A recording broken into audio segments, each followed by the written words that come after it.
LBC 97.3, unemployment down by 14,000 between October and December to some 2.5 million. Best estimates generally put the number of vacancies at any one time around 500,000. And we also learned today of 8 jobs at a branch of Costa Coffee in Nottingham attracting more than 1,700 applications. There appears to be something of a disconnect between these two states of affairs. If anyone can join the dots, it's Iain Duncan Smith, the Work and Pension Secretary, who joins me on the line now. It's a mark of politics' curious nature that unemployment of 2.5 million is a cause this morning for you for mild celebration.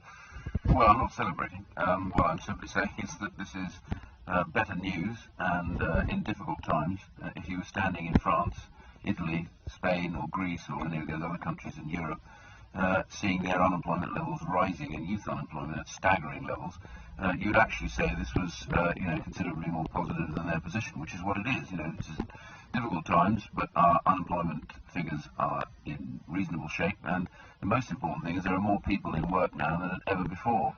So, and the other figure which is really important is the long-term unemployment for the second figure running is now falling, which has been the stubbornly high figure previously. That's really beginning to have an effect. And economic inactivity, which is the other one, longer-term figure, which people who have never been in the workforce are now at the lowest levels they've been arguably since the records began. So these are positive longer-term figures, but obviously, we want the economy to be growing more so that people, more and more people can be sucked back into work and people can have better incomes. The evidence, it's anecdotal, but it's probably more reliable than the average politician's evidence that we receive here is that a large number of these jobs will be part-time and below what, of course, is termed the living wage. Is there any way of counting that? Yeah, well, actually, if you look at the figures, they're not politicians' figures, by the way.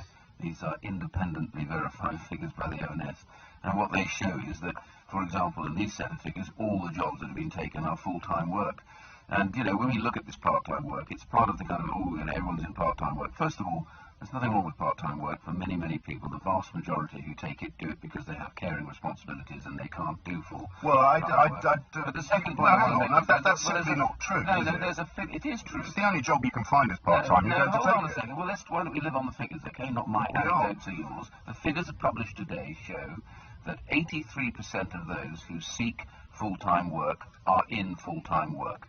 It's only 17%, I say that is too high for me, but 17% of those who are looking for full-time work can't find full-time work, are taking part-time work. So the vast majority, not my figures.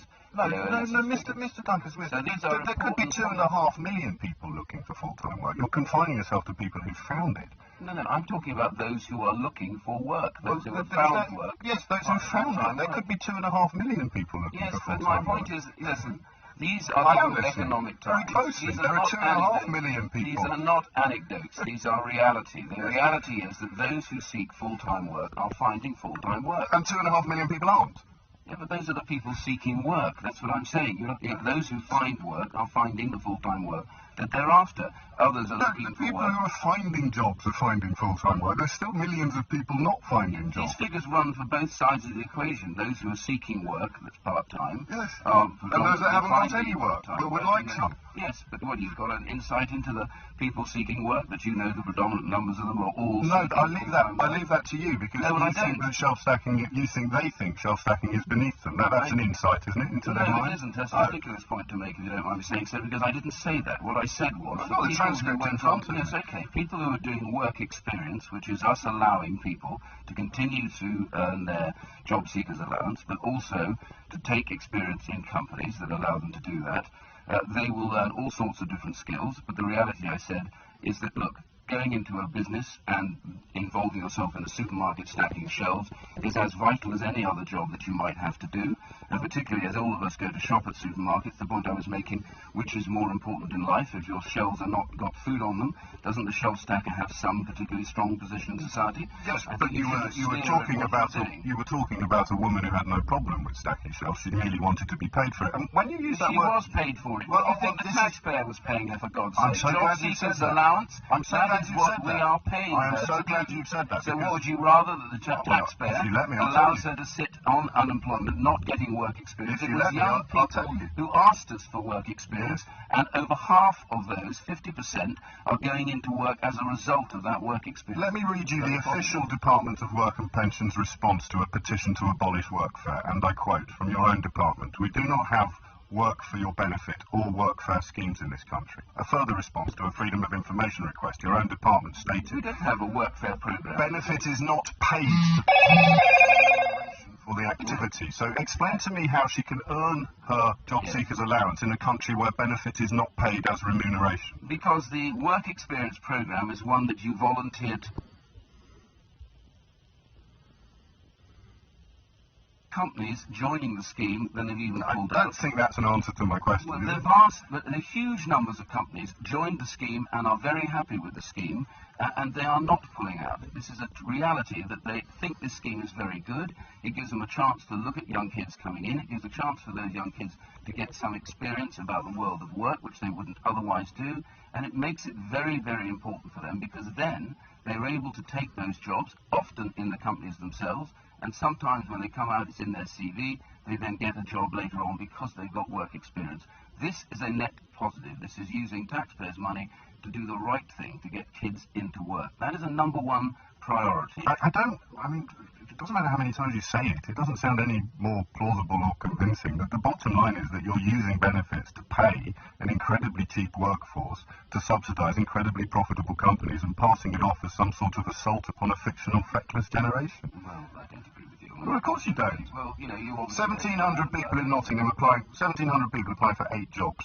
Look, there are more people in work today than at any time in records. There are more people. There are more people alive today than at any point since records began. What a strange observation. Okay, look, this is turning into 1,700 political diatribe on your part, I think. Well, you're perfectly in your mind entitled. about this is fine. I come on here to talk quite rightly about the fact that even in difficult times, the British labour market is doing better than we would have expected, that long-term unemployment is falling, that the reality is that employment is improving and that unemployment is falling as well.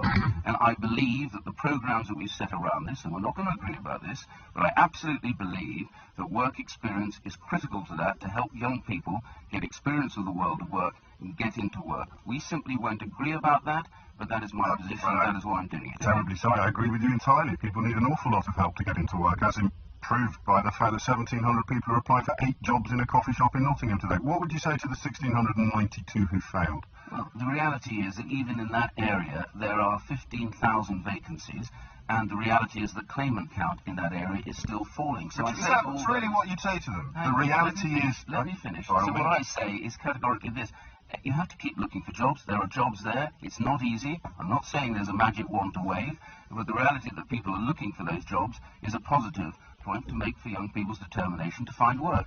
But our job is to make sure that we make the circumstances right around those companies so that they can actually create more work. Sorry, you've lost me. Which is what they are doing. You've lost me. Come back to the figures. Overall, in I that did. area, The 1,692 there are more jobs being people created, Well, you and see. there are 15,000 vacancies in the same area. Yes, so it's a I positive. don't quite know what your point is here. I'm not surprised you're not listening to a word I'm saying. To the 1,692 people who failed to get one of these jobs in a coffee shop, you say that's a positive. I didn't say that at all. Because if you want to keep on trying to indicate what I say, and I said quite clearly, look, all of them will be deeply disappointed, but the reality is there are jobs and there is work there, and people have to keep on looking for it. This is not easy times. You know, if you were sitting in France or Italy or Spain, you would find these positions much more positive. So I don't I understand now. So you say to them, be grateful you don't live in France. No, I'm not saying that. Oh. I said that the